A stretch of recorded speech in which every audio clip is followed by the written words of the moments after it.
রাঁধুনিতে যখন আমি এসেছিলাম তখন আমার একটু লো কনফিডেন্ট ছিল, হ্যাঁ। বাট রাঁধুনি থেকে যাবার পরে আমার মনে হয় কনফিডেন্ট লেভেলটা অনেক আপ হয়েছে।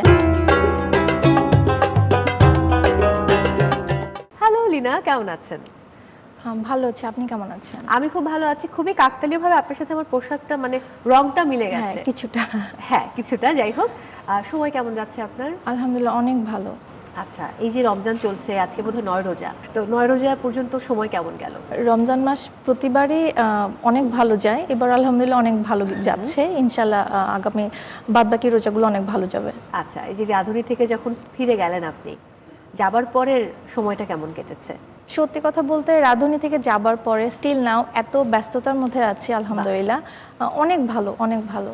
ওকে। আচ্ছা, কিন্তু একটা ব্যাপার আমি একটু জানতে চাই। রাঁধুনির আগের সময়টায় লিনা যেমন ছিল, আর পরবর্তী যে লিনা রাঁধুনি থেকে ফিরে যাবার পর, অর্থাৎ সেটা রাঁধুনির মহামঞ্চ ছেড়ে যাবার পর কি কি পরিবর্তন আপনি দেখতে পান নিজের মাঝে?